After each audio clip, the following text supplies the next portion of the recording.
తెలుగు అతి ముఖ్యమైన ప్రశ్నలు. శ్రీనాథుడు ఏ పద్యాలు రాయడంలో మేటి?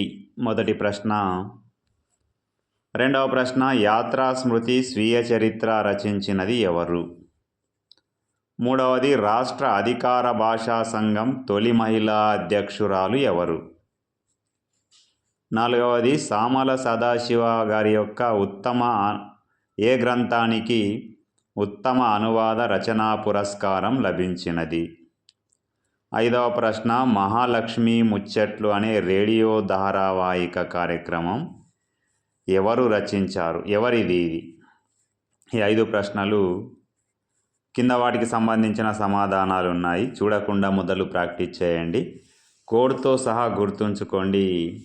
ఇక్కడ శ్రీనాథుడు సీస పద్యాలు రాయడంలో మేటి. శ్రీనాథుడు అని గుర్తుంచుకోండి, సీస పద్యాలు అని గుర్తుంచుకోండి. శ్రీగలవారు అట్లా సీస అని గుర్తుంచుకోండి. సామల సదాశివ యొక్క ఉత్తమ అనువాదం రెండవది, యాత్రా స్మృతి స్వీయ చరిత్ర దాశరథి కృష్ణమాచార్యుల గారిది.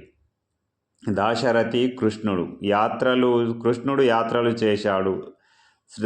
దాశరథి అంటే కూడా రాముడే. ఆయన కూడా యాత్ర అంటే ఇక్కడ వనవాసంలో ఆయన అన్ని ప్రదేశాలు, భారతదేశంలో ఉన్న అన్ని ప్రదేశాలు యాత్రగా తిరుగుతాడు కాబట్టి గుర్తుంచుకోండి. దాశరథి యాత్ర అని గుర్తుంచుకోండి. అధికార భాషా సంఘం అధ్యక్షురాలు యశోదారెడ్డి, పాకాల యశోదారెడ్డి.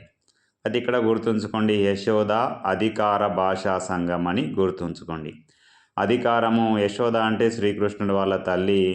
ఆమె శ్రీకృష్ణుడు రాజు కాబట్టి రాజు యొక్క తల్లి ఆమె. కాబట్టి అధికారం అనేది వాళ్ళ దగ్గర ఉంది, అట్లా గుర్తుంచుకోండి. మహాలక్ష్మి ముచ్చట్లు రేడియో ధారావాహిక కార్యక్రమం పాకాల యశోదారెడ్డి గారిది. యశోదాదేవి, మనం ఇటు శ్రీకృష్ణుడి యొక్క తల్లి యశోదాదేవి అన్నాం కదా, వాళ్ళు పల్లెటూరులో ఉంటారు, అప్పుడు గోకులంలో ఉంటారు. అక్కడ వాళ్ళు పల్లెటూరు స్త్రీలంతా కూడా ముచ్చట్లు చెప్తూ ఉంటారు. అట్లా ముచ్చట్ల రూపంలో అట్లా మహాలక్ష్మి ముచ్చట్లు అని గుర్తుంచుకోండి. ఇవి ముఖ్యంగా మనకి ఈరోజు సంబంధించినటువంటి ప్రశ్నలు. ఒకసారి చూడకుండా ప్రాక్టీస్ చేయండి. అయితే ముఖ్యంగా సబ్స్క్రైబ్ చేయడం మానకండి. ఇవన్నీ చాలా ఇంపార్టెంట్ ప్రశ్నలు, ఖచ్చితంగా రావడానికి ఆస్కారం ఉంది కాబట్టి ఒకసారి ప్రాక్టీస్ చేయండి. థ్యాంక్ యూ, ధన్యవాదాలు.